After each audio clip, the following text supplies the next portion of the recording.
Hello, welcome to the /CNC Runtime with GibbsCAM High-Speed Machining Strategies webinar. We are very happy that you could join us today.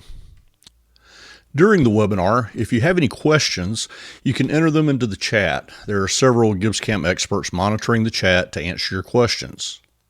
And finally, this webinar is being recorded, and you'll receive an email with a link to the recording tomorrow, just in case you'd like to review it or share it with a colleague.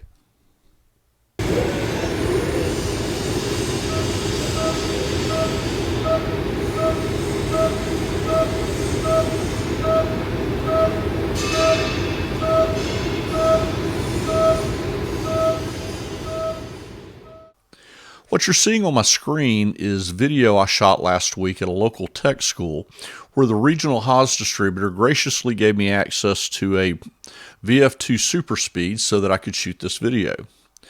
I ran a total of 5 parts using VoluMill for the high-speed roughing and current tooling and strategies for finishing the walls, the floors, and the 3D surfaces, in that order, by the way. So what is high-speed machining?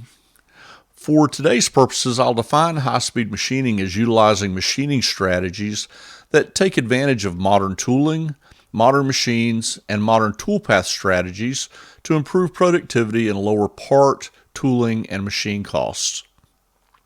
Especially since 1984, there's been tremendous development in tooling in the form of better material grades, better coatings, and better, often specialized geometries. During that same period on the machine side, although some industries and certainly some parts still require them, we've largely moved away from a focus on heavy, high horsepower machines capable of hogging out material really by sheer force, to faster machines with faster spindles, smarter controllers, and more memory. On the programming side, GibbsCAM offers toolpaths specifically designed to take advantage of current tooling and current machine capabilities to significantly reduce cycle times, while at the same time often improving tool life and reducing cutting pressures, thereby reducing wear and tear on your machines. These high-speed machining strategies, both for milling and turning, can provide really eye-opening benefits to your shop. Today, we'll explore these toolpath strategies, how and where they can be best applied, and the benefits that your shop could reap from applying them going forward. Let's start out by taking a look at our part. This is the same part from the video you just saw running a moment ago. My initial take on this part would be that we've got some relatively tight areas we'll need to get into, especially back in this corner and up in here and through here. In reality, it's unlikely that any of our roughing choices will be able to adequately rough these areas with a single tool, unless we chose to rough with a small, maybe a 1/4 inch end mill. So one often overlooked component of high-speed machining is knowledge of material remaining. How well does the software understand exactly what has been removed previously, and how well can it exploit that information to eliminate error cutting with the smaller follow-up roughing cutters? GibbsCAM does this extremely well. Although this part is largely comprised of straight walls and flat floors, it also has the tight areas we just addressed and some relatively small 3D features, which are at different levels, to deal with. As we look at various ways we could approach roughing this part, we will address cycle times, of course, but we'll also look at how well these different approaches account for our need to finish these areas. Let's create a somewhat typical traditional pocketing or roughing toolpath to give us an approximate baseline for comparison. We'll program it the way that many shops would rough this part out today. I'll deactivate this operation and activate this one and clear the process list.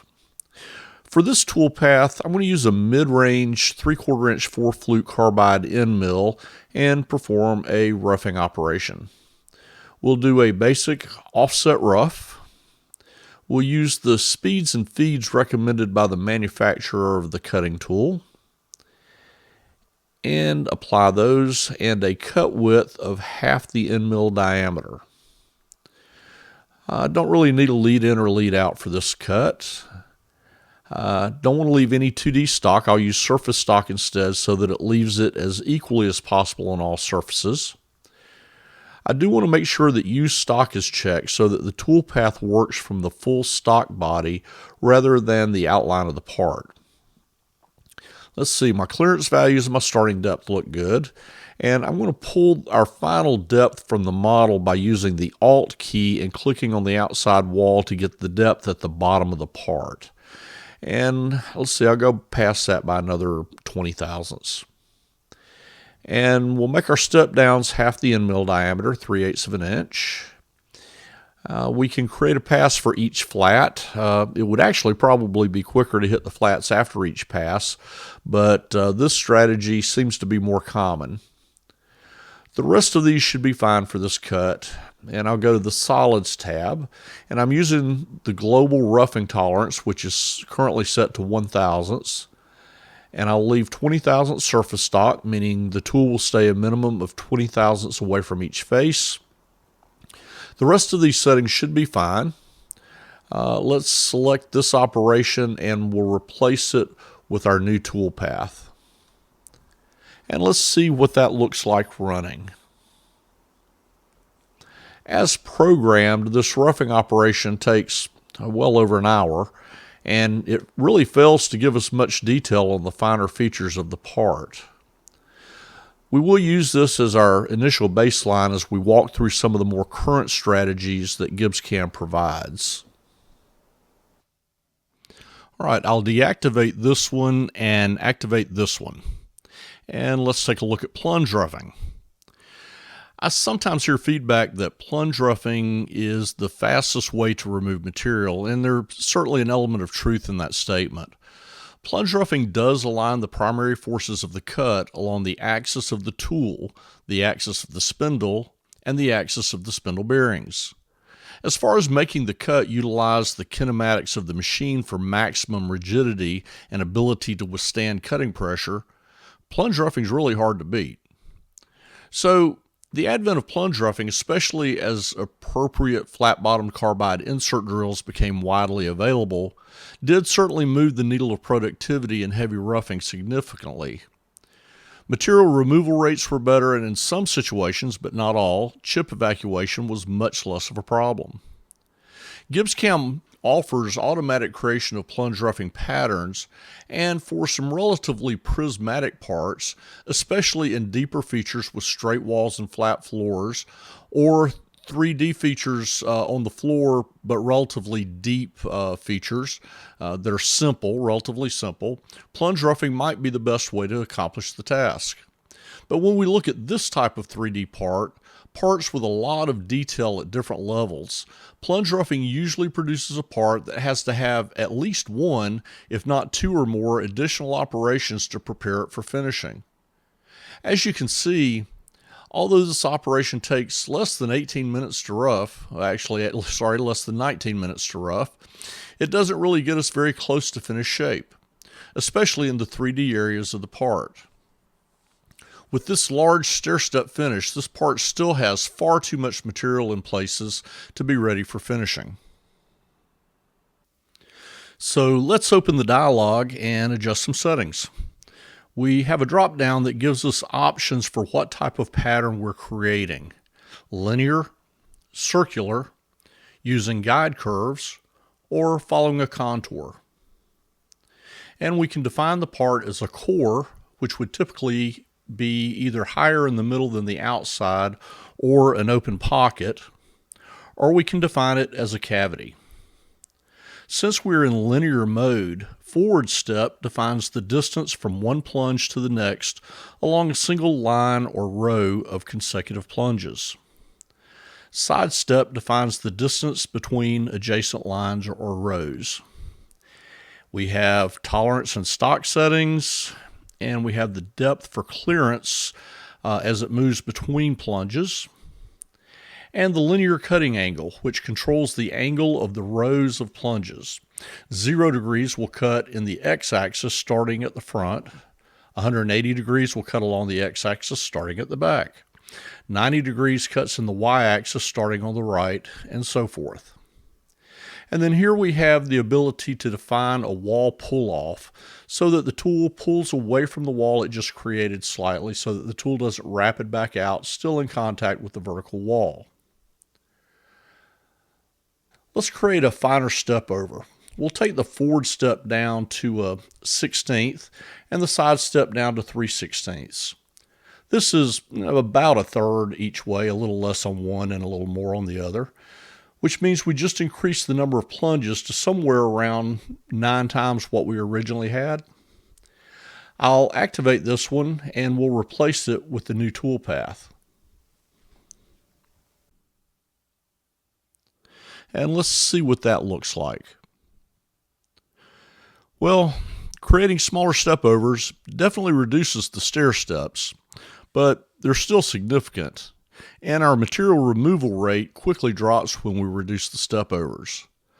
This operation plunge roughs with finer forward and side step over settings, and although it gets significantly closer to the finished shape, it would still need some more roughing and a semi-finishing pass at the very least prior to finishing. And the cycle time has jumped to over 2 hours, more than even the traditional methods.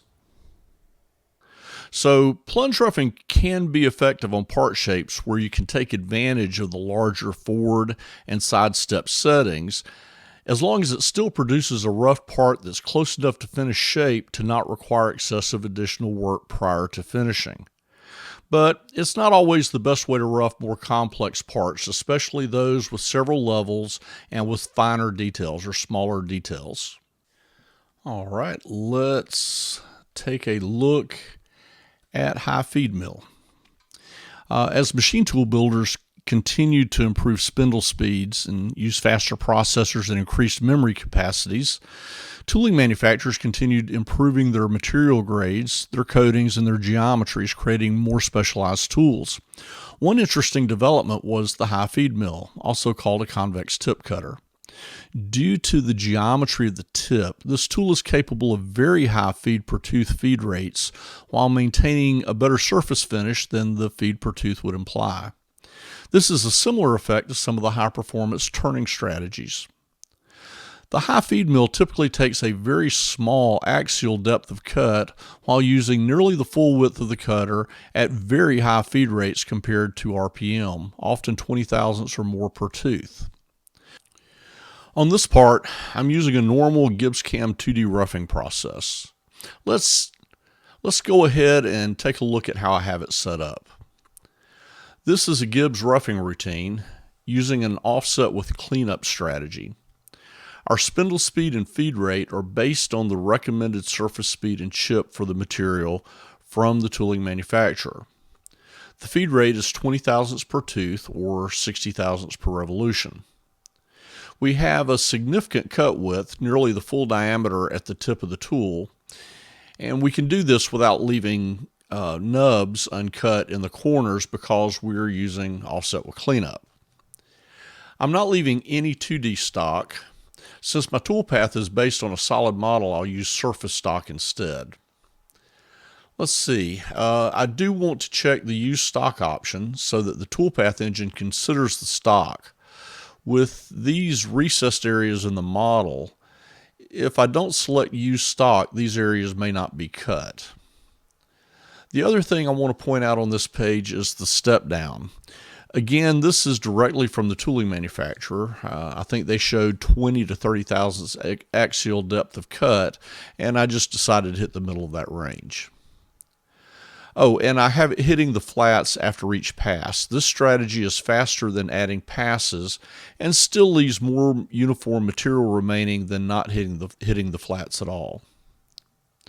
On the solids tab, I am using my global roughing tolerance, which is set to 1 thousandths, and I'm leaving a minimum of 20 thousandths on all surfaces. I have part body and slice offset body selected, but really this is pretty clearly a 3D body, so I expect the 3D engine to be used for this toolpath. Now let's take another look at this toolpath running. On this part, roughing with a high feed mill using standard Gibbs roughing routine, using offset with cleanup to allow stepping over nearly the full effective diameter of the tool, gives us a tremendous improvement in cycle time at just over 21 minutes. It also produces a part that is very close to finished shape on the 3D areas, but due to the diameter of the tool, it fails to rough the tight places. Although with the cycle time improvement, coming back and doing some material-only machining would leave us with a good overall cycle time for this method. One place where I found high feed mills to be particularly superior to any other strategy I'm aware of is deep slot type shapes. I worked with a company several years ago that made a huge number of parts with a particular style of slot through nearly 4 inches of 4140. When I first went there, they were machining them in a traditional style, carbide end mill taking step downs of half the cutter diameter and just pocketing out what they could, and then when they exceeded the reach of the end mill they started with, they switched to a longer end mill and continue on. Well, we first tried VoluMill, but due to the depth compared to the possible end mill diameter, this also required changing to a long end mill, and once we changed to the long end mill, VoluMill was a little less effective, although this strategy was a huge improvement over what they'd been doing previously. After a conversation with my tooling rep, we tried a 3/4 inch high feed mill. Since no point of the cross section of the pocket or slot was greater than 1.5 inches, we were able to Z-ramp contour these slots in less than 6 minutes each, down from well over 20 minutes originally. This works because high feed mills are designed to cut at fairly high surface speeds and a very high feed rate, and are extremely rigid for their diameter. This can be a very effective strategy in the right situation and is a great strategy to keep in mind. All right, I saved it for last in our discussion on milling, but VoluMill is absolutely my go-to toolpath for many roughing tasks on the mill. It's a powerful and effective toolpath engine. The strategy with VoluMill is to take a deep axial depth of cut, ideally twice the diameter of the end mill, regardless of whether you're cutting aluminum, tool steel, or titanium, and a shallow radial depth of cut in a high-level modified trochoidal toolpath that ensures the tool never engages more than the step over you specify. There is never a corner or a channel or slot where the tool is cutting more than you planned, so you don't have to account for heavy loading in these areas with your speeds and feeds. This strategy takes full advantage of chip thinning and allows much higher surface speeds and very high feed rates. I want to emphasize that this toolpath will most likely increase the life of your tooling, often by several times. I sometimes watch videos online of high-speed machining, and I'm interested in the comments that are, let's just say, skeptical, often referring to the toolpaths as end mill destroyers or cutter burners.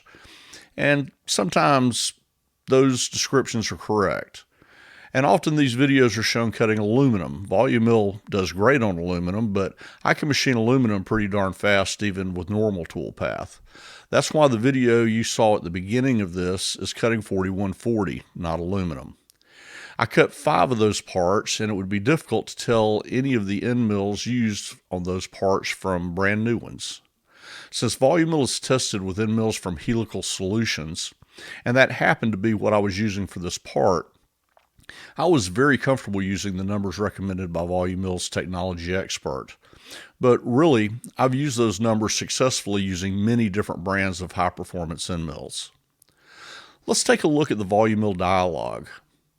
We have the technology expert at the top, and we'll come back to that in a minute. Below that is the active chip control sub-dialog, where we can prioritize speeds, feeds, cut width, or chip thickness. In most, not all, but in most cases, I prefer to prioritize chip thickness. Then we have the feeds and speed settings, which I'll completely ignore for now. The choice of side milling only, or if we turn that off, we can define the slotting depth and feed rate, the feed rate for slotting. And in VoluMill, slotting is when the tool is cutting more than the step over that you defined. This part is an open pocket, so I'll leave this on side milling only. I actually prefer this strategy most of the time. We have some normal stock settings. These are used when cutting geometry normally. A minimum toolpath radius for the trochoidal motion, which affects how tight of a corner the tool can reach, and repositioning settings for the moves between the end of one cutting stroke and the beginning of the next in the trochoidal motion.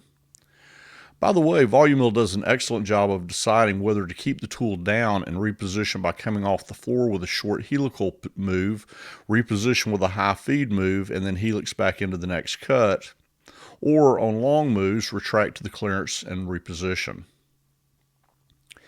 This high feed rate setting is the feed rate for the high feed repositioning move I just mentioned, and usually should be close to the fastest feed rate your machine can interpolate at. Moving over to the right-hand side of the dialog, we mostly have normal settings similar to other GibbsCAM process types. So let's take a quick look at the Solids tab. Here we have normal toolpath tolerance and surface stock settings, and in the lower right we have a checkbox and some settings for wall cleanup. Wall cleanup is what produces the definition to our 3D shapes. With a check mark for wall cleanup, the value in the desired step field will control the step-ups that I mentioned earlier. This is what gives us such good definition to our 3D shapes. Let's take a quick look at how this works. Let me switch over to this part for a moment just to show you how the tapered walls or how the wall cleanup works. This is a simple part with tapered walls that we'll rough out. I want to get as close to finished shape as possible, so I selected VoluMill. We have a 1/2 inch end mill and the cut is set up like this. We are assuming that this is 4140 and we'll get our cut settings including speeds and feeds from the VoluMill Technology Expert. I'll look at this in detail in just a minute. The things I want to point out for this cut, our Z-step is 1 inch, twice the diameter of the cutter. And notice that we're cutting dry. On the Solids tab, we have cutting tolerance and surface stock, and we have our wall cleanup settings. I'll turn those off for a minute and redo the toolpath. So you can see that without wall cleanup turned on, we basically have a pocket that is the shape of this cavity at 1 inch deep. It created toolpath 1 inch deep where it could and nothing else. Let's go back into the process and turn wall cleanup back on. And the step up here is set to 30 thousandths. I'll hit redo and close the process. Let that calculate. All right, now I'll grab a section view and see if I can catch this toolpath near the bottom of the wall cleanup. Let's go to a front view and let this go slowly. So as the tool encounters a 3D face as it works its way out, it'll start making passes as high as necessary to cut within our surface stock setting for those surfaces. You can see that the effect of this is that each of these increasingly shallow cuts uses the maximum possible amount of the flute up to the maximum Z-step we defined. This is what provides the close definition on the 3D faces and generally allows us to go from our VoluMill roughing cut or cuts to finishing with little or no intermediate cuts. All right, let me get back on task, back to the real part. And we'll dive back into the VoluMill dialog. And I'll go back to the VoluMill tab, and now let's take a look at Technology Expert. Technology Expert is the feeds and speeds calculator for VoluMill. We start off describing our part material. We're cutting 4140, which is a low alloy steel, so I selected alloy steel from the drop-down. We can define the Brunel or the Rockwell B or C hardness of our part material. And here we enter the maximum RPM and feed rate. These are the machine's maximums. These two sliders allow us to sort of personalize the speeds and feeds.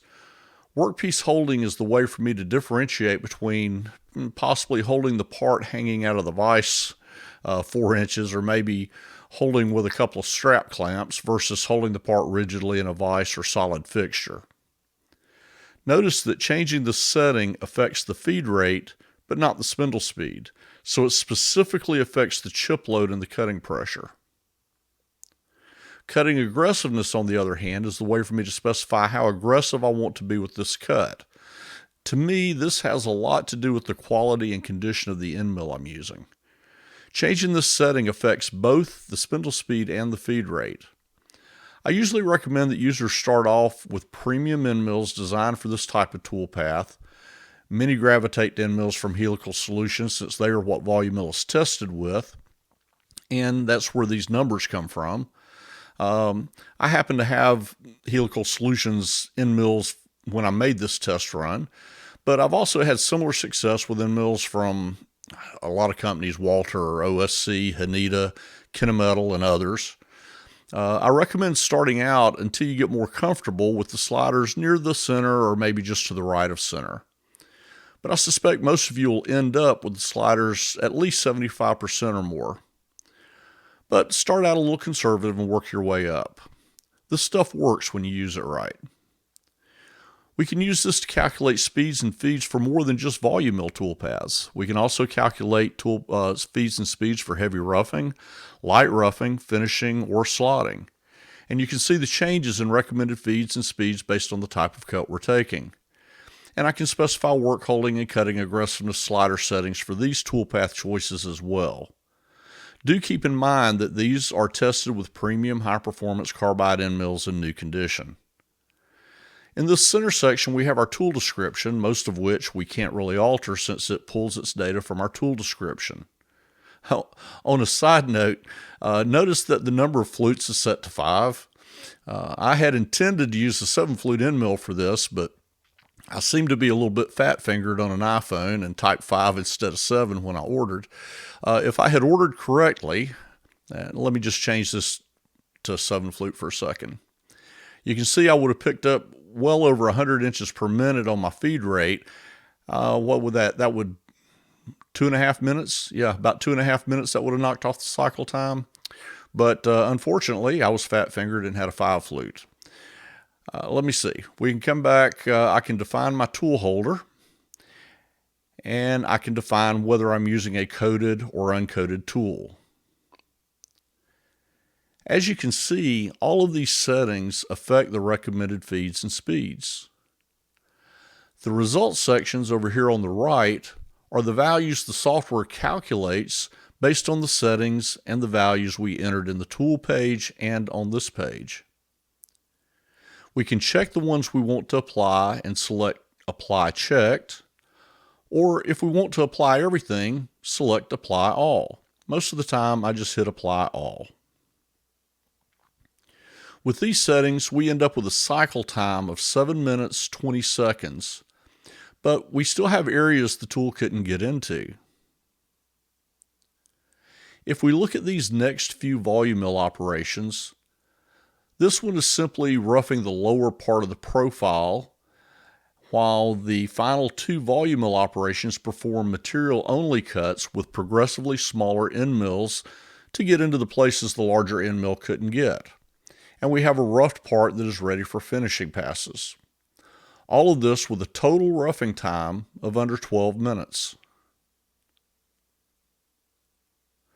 If I turn on the rest of the toolpath that I ran on the video part, we'll see that I was able to immediately go from roughing to finishing. The vertical walls, the floors, and the 3D surfaces. And my estimated cycle time for roughing and finish milling this side of the part complete is 32 minutes 4 seconds. My actual runtime at the machine was right at 33 minutes. So VoluMill produced a roughed part that was ready for finishing very, very quickly. On top of that, the VoluMill cuts are quiet. No chatter or squealing, of course. Only the consistent sound of the cuts you heard in the video. The spindle load was consistent and stayed under 20% throughout the VoluMill operations. Really, it stayed under 20% throughout the whole program. I ran 5 parts total with just 1/2 inch end mill for the bulk of the roughing, and 1 each 3/8 and 1/4 inch end mill for the material only roughing, and used the same 1/4 inch for finishing the vertical walls, and then a 1/4 inch ball mill for finishing the 3D features. And if I laid each of these tools out on a table with some brand new end mills, it would be hard to tell which ones were used, even which 1/2 inch end mill had removed over 163 cubic inches of 4140 on these 5 parts. Let me show you what it looked like. This is the 1/2 inch end mill that I used for roughing the bulk of the material from the 5 blocks I ran last week. And it looks and feels like a brand new one. Shops that have started using VoluMill for their heavy material removal commonly report significant, sometimes startling, tool life improvements, as well as very profitable reductions in cycle time. VoluMill could be a game changer for your shop. If you haven't tried it yet, I encourage you to give it a whirl. Contact your GibbsCAM reseller if you have questions about it. All of the high-speed milling strategies I've shown you have their advantages, and they have situations where they're definitely the right choice for the job. Overall, I believe VoluMill is the one you'll find has the broadest application and the highest return on investment. All right, enough milling. Let's change gears and look at some turning. First, we'll take a look at VoluTurn. Let me swap out a couple of parts since apparently I don't have the turning parts ready to go. I'll close the milling parts and just drag over the turning parts.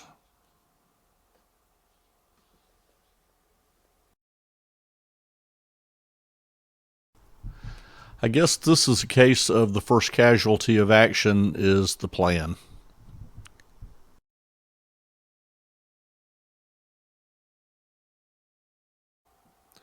VoluTurn was developed to meet the demands of the power generation industry, which manufactures a lot of components that have very complex shapes and are usually made from stainless or, let's just say, challenging to machine high temperature alloys. However, like many of the technologies that were designed for a specific industry or a specific application, think of some of the specialized technologies developed for the space program that found widespread commercial application, VoluTurn has a much wider appeal than just the power generation industry. Much of what we discussed about VoluMill also applies to VoluTurn. They both use science-based strategies to control tool or insert engagement, eliminate dwells, and create fully tangential motion, eliminating abrupt directional changes. Every motion is a smooth, tangent, circular move. As with VoluMill, this motion eliminates load spikes and allows for higher surface speeds and much higher feeds. This motion also distributes wear much more evenly than traditional toolpaths, and that provides drastic tool life improvement, giving you predictability and consistency of tool life, and it also helps prevent notch formation on the inserts. VoluTurn is a roughing strategy that's excellent for general roughing and is particularly well suited to grooving, especially deep or complex grooves. And I found that when combined with GibbsCAM's advanced approach and retract capability, it gives you the ability to easily and safely get into and out of difficult areas, even undercut grooves while machining them with controlled engagement and motion. You'll see an increase in surface speeds, but you'll really see a significant increase in feed rates, regardless of the materials that you're turning. VoluTurn is really at its best when roughing more complex shapes. As with VoluMill, VoluTurn has a dedicated process dialog. I'll create a VoluTurn process with this button insert, and we'll take a look at the dialog. By the way, you'll only see the VoluTurn option if the tool that you've selected is a round button insert. This is really a pretty normal GibbsCAM turning process dialog for the most part. A couple of things to note here. We have a checkbox for active chip thickness control. With a round insert, even with the same step over and feed rate, the chip thickness will increase going into a radius, for example. If we turn this on, the feed rate will be automatically adjusted to maintain the defined chip thickness when it would otherwise vary due to the shape of the insert is turning. Another setting to be aware of is the minimum toolpath radius. Again, as with VoluMill, the toolpath will be a racetrack style toolpath whenever possible and a modified trachoidal toolpath whenever needed. And this value defines the minimum radius that can be used in the trachoidal motion. A larger number, up to 90% of the radius of the tool, is often ideal since it can be more efficient and it provides better chip evacuation, although that's really more of an issue on the mill, while a smaller number allows the tool to get into tighter corners. This value should never be more than 90% or less than 10% of the tool radius. And in fact, VoluTurn will automatically correct any settings outside of those limits. The second high-speed toolpath for turning that we'll discuss is PrimeTurning from Sandvik Coromant. PrimeTurning delivers cycle time reductions in excess of 50% and often more than 5 times the insert life compared to traditional strategies. PrimeTurning utilizes 2 insert shapes, Prime Type A and Prime Type B, both of which have a unique shape that allows them to either face or turn with the same insert. Either of these inserts will present a low lead angle relative to the face being machined, creating several advantages that we'll take a look at in just a minute. First, let's take a look at the inserts. This is a PrimeTurning Type A insert, which is designed for finishing and facing. It isn't designed for heavy roughing, so they can squeeze in 3 cutting edges. And of course, they are available with different coatings, chip breakers, and other details specific to whatever material class you're cutting. This one is a PrimeTurning Type B insert, which is designed for roughing, but is also great for finishing and facing. This is a significantly beefier insert to better handle the stresses and heat of heavy roughing. And of course, it's available with different coatings, different chip breaker styles, and different relief strategies, all designed for the material you're cutting. Note that the edge of the insert has the tip radius leading into a very shallow angle and then transitions into a somewhat increased angle. And we're going to talk about the importance of this in just a moment. Let's look at a roughing cut with a Type B insert. You can see that the angle of the cutting edge compared to the surface being cut is really very small. That makes the contact area significant, spreading the heat and the force of the cut over a larger area. The edge closest to the tip radius has an extremely shallow angle relative to our z-axis. This provides maximum chip thinning in the final couple of revolutions of contact. This produces a superior surface finish despite the high feed rate, and ahead of that slight angle there is an area with more angle.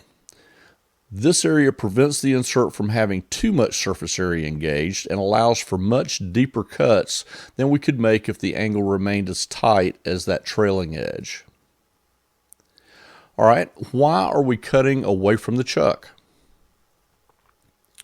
If I open this up and I reverse this tool path and regenerate it, making the cut move towards the chuck, you can see that the contact area is much smaller, which concentrates the heat and the pressure to this little area here. We wouldn't be able to run the feeds and speeds and depth of cut we are running and expect the insert to last. But if I go back to cutting away from the chuck, the heat and the pressure is spread out over a much larger portion of the insert. And the chip thinning effect when cutting away from the chuck with this insert allows us to feed much faster than a traditional strategy. And the geometry of the insert still produces a superior finish compared to the high feed rate.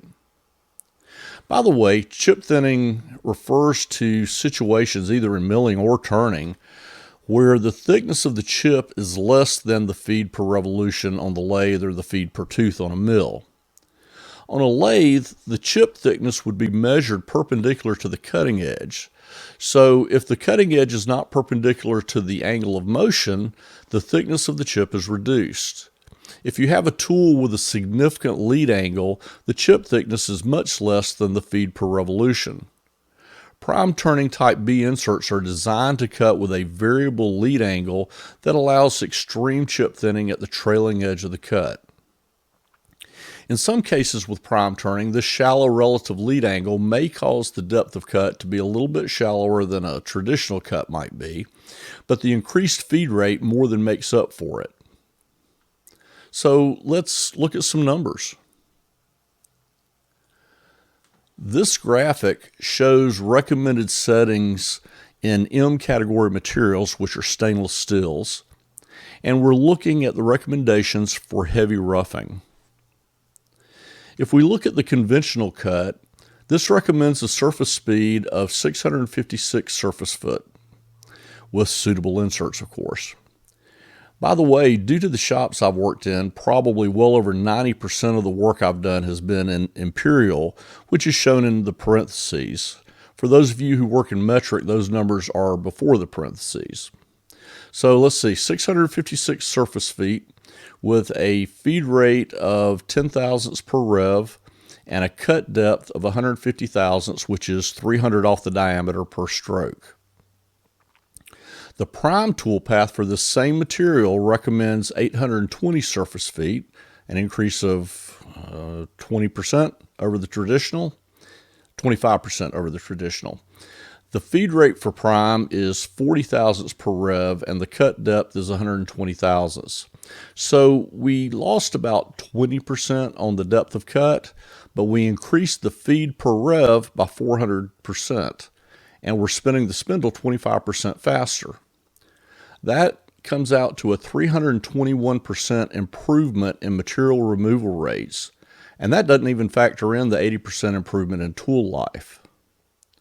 Looking at recommended settings for steel, stainless steel, and super alloys, the material removal rate improvement over normal toolpath and inserts for roughing, finishing, and facing ranges from about 120% to 450%.